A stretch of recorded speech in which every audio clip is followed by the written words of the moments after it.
This is Andy Purewal for Boxing Social in association with Betfred, and I'm delighted to be joined by Rachel Ball over Zoom. Rachel, first and foremost, how are you doing? Hi, yeah, I'm good, thank you. I'm really well, thank you. That's good to hear. Now, obviously, I've asked everybody who I've interviewed over these past few months, and I'll ask yourself, how have you found life in lockdown? Life in lockdown's been good to me, to be honest with you. My life's usually very, very hectic, with commuting to the gym, to work. So a lot of early mornings, and I haven't had to do so much early mornings really. I've been able to have a lot more rest, a lot more time for myself, and I've been keeping busy. So it's been quite nice actually. It's been like a bit of a staycation for me. What have you been doing training wise? How hard, up until obviously your fight announcement, how hard have you been pushing yourself throughout lockdown?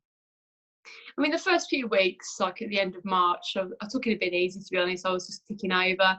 My management and my coach were saying, the phone calls are going to be coming in soon, so make sure you're ready. So I've just been doing a lot of training in my garden, even just like running up and down the stairs and doing circuits on my stairs, things like that. So just been keeping really busy, really fit. I'm fortunate that my partner can box as well, so I've been able to do sparring throughout lockdown. So it's been really good for me, to be honest. I've been very fortunate that I can keep training.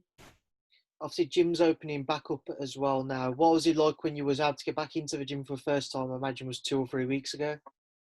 Yeah, it was a bit strange, really. It's just strange seeing other people, even my coach and things like that, because you kind of big day out in the week was going up to Morrison's and seeing people. So it's a bit strange, isn't it, seeing people all again? It would be nice to be able to go like into like, the normal gyms and stuff like that, and do like a big circuit and a load of weights and stuff like that. I'm looking forward to that. But yeah, it's been nice to be able to get back in the swing of things. Obviously, you're one of the fortunate ones with regards to having a fight date so soon announced with boxing returning, and you'll be facing Shannon Courtenay. Just first and foremost, though, Rachel, talk to me about how the fight came about and when discussions began. I had my eyes on Shannon when she first turned over. I was quite intrigued to see what weight she was going to be fighting at. Obviously, here in the UK, we've only got there's probably like several women really who are fighters. So it's always good to know who's on the radar really.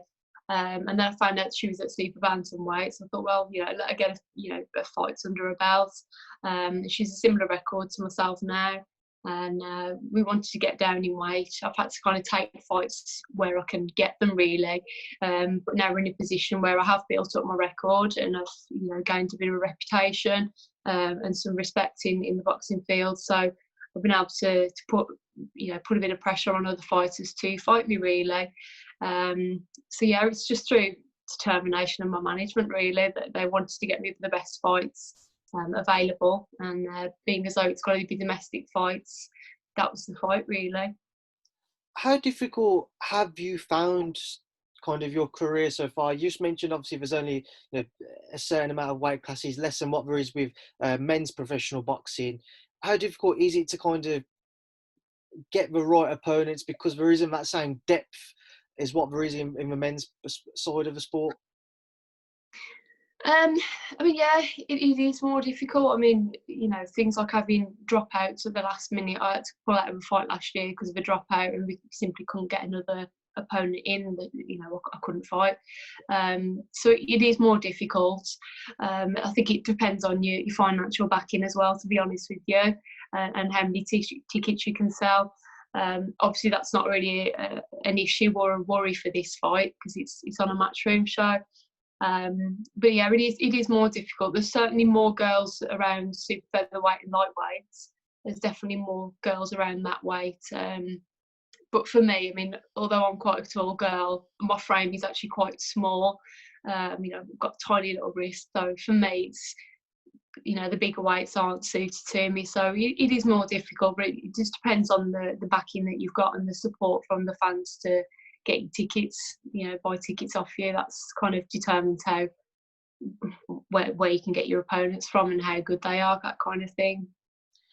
Talk to me about Shannon, Rachel, and what have you been like? Well, what have you seen of her throughout her professional career, and what in particular has kind of stood out about her? Well, for me, Shannon, she's, I respect her as a fighter. She's going to be a tough opponent, and I'm not underestimating her. For me, I think this fight really, it's a platform for me. She's got a massive following, and she's been on the Matchroom shows, and I want to prove that I deserve to be on those big platforms and have those big fights. Really. How do you anticipate the fight will play out between the pair of you when you are in the ring on the 14th? Um, you just never know, do you? You never know. But I think it is going to be a war. I think it is going to be a bit of a tear up, to be honest. I know she's quite aggressive in her style, and as much I can keep it long and I can keep it tidy. But I think there's going to be times where we are, up and close and really just going for it. So I think it's going to be a very explosive fight. But I can't see me, getting stopped at all. I fought, at lightweight against Katarina Thanders, and she didn't stop me. So there's no way that I'm going to be stopped. So unless I stop her, it's going to go the full 8 rounds. Who do you think there's more pressure on in the fight? Obviously, Shannon being classed as the home fighter, being with Matchroom, and then yourself, obviously, you have that Thanders loss. Who do you think there's more pressure on to be successful on that night? I think there's more pressure on her. She's the bookies' favourite to win. She's more well known than me. There's no doubt when people tune in on, to the show on the night, some people aren't going to know who I am, and especially if they're not heavily involved in following boxing. So there's more pressure on her because she's got more following, more people know her. Whereas I am the underdog, but in the sense that people don't know me as much as her. And the fact that I'm the underdog isn't a reflection of my skills or talent, really. So yeah. What would a win do for your career? I think it'll do massive things. Win, lose or draw, it'll do good things for my career. As long as I give a good performance on the night. Obviously, my intention is to go in there winning, and that's without a shadow of a doubt, really. But I think it could lead on to massive things. I mean, we did have we've had 3 phone calls. This is one of the fights. We had a big phone call for September, but because I wanted this fight on the massive platform, that's on a hold. And I had another request for a fight as well, but we said we wanted this fight more than that. So yeah, I think the phones are already going. People are starting to recognise me and get my name starting to get about. But yeah, I think it's going to do massive things for my career, really. Boxing behind closed doors as well. How do you feel you'll cope with it on the night? I think I'll cope with it fine. I mean, there's going to be cameras and things like that, so I'm going to be very aware that there's going to be people at home watching. I've fought away from home as well before, and it hasn't caused me any problems, hasn't distracted me. I think it will be in my favour, really, that there won't be any crowds there, because obviously Shannon's the favourite, and she's got more of a following, so really it's going to do me good, really. What have you been told about the procedures for the week? So obviously when you have to head up, where you have to stay, what you're allowed to do and what you aren't allowed to do? So my understanding is that we're going down on the Tuesday to a hotel. I don't know what hotel it's going to be. Then we're going to get tested. We can't leave our rooms until we've had our COVID tests. If we're positive, cross fingers we're not, then we're asked to leave the hotel immediately. If not, if it's negative, then we can go around the hotel. But I think we can't leave the hotel. I think that's how it's going to be. So all being well, as long as the COVID test comes back negative, we can still go ahead and fight.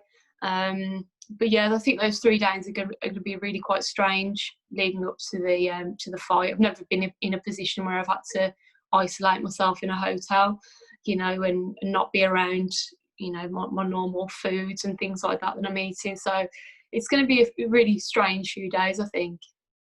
Obviously, how do you think that will kind of affect making weight? I mean, I'm pretty much almost on weight now, and I was a couple of weeks back, so I've been just eating kind of normally. I haven't really got any concerns about making weight at all. Obviously, I'll just make sure that the food I'm eating isn't high in salt and things like that. because obviously that can throw your weight right off. So I am thinking about the food and the food that I'll probably take down with me and the food that I will be eating before weighing, because obviously that can change your weight tremendously. So I have got that in mind, and I've been having a good think about it. But I think in terms of weight, it's not really an issue for me for this fight, and I've never really been in that position. But I think being in lockdown's done me good in that way, really. Another fight which I'm sure you'll be keeping a close eye on, which will be on a different card to your own, is one between Terry Harper and Tasha Jonas. We also have got you, Rachel. Just what are your thoughts on it, and how do you expect their fight to play out? Oh well, I'm terrible at making predictions, so I'm not going to make a prediction. But I'm just really excited about this fight. I can't wait to see the girls in action. I'm as excited to see that fight as I am for my own as well. So I just can't wait. I think both girls are very, very talented. They're very, very strong.